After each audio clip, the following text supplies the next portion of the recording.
The fastest wind speed ever recorded comes from a hurricane gust. On April 10, 1996, tropical cyclone Olivia, a hurricane, passed by Barrow Island, Australia. It was the equivalent of a Category 4 hurricane at the time, 254 miles per hour.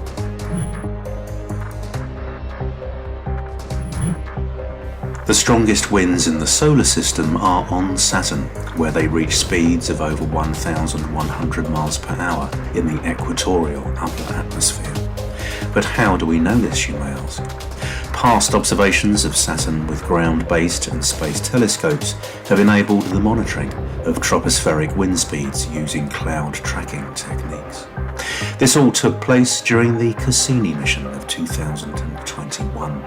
Up until that point, the main features of Saturn's dynamics at the cloud level were observed in the visible by ground-based and space-based telescopes such as the Hubble Space Telescope.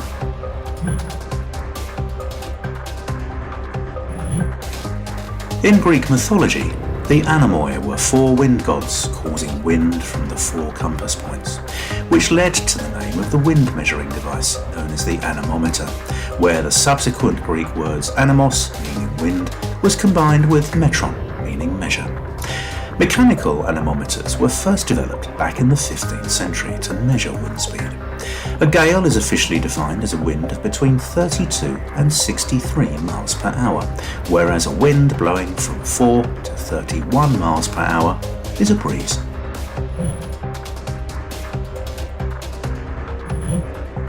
A cool fact that we never knew until investigating for this episode is that the doldrums is a wind-free area around the equator where sailing ships used to get stuck for weeks on end. This location is what led to the phrase used by many of us, in the doldrums. The exact location is centred slightly north of the equator and between the two belts of trade winds which meet there and neutralise each other. Some of the phrase's earliest uses include Lord Byron in 1824, when he used the phrase in a nautical context in the verse tale, The Island. From the bluff head where I watched today, I saw her in the doldrums, for the wind was light and baffling.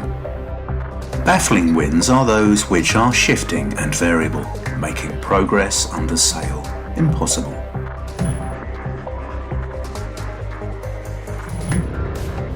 Whilst wind power currently provides a little over 10% of the world's energy, the first house in the world to have its electricity supplied by wind power was in Kincardineshire in Scotland in 1887.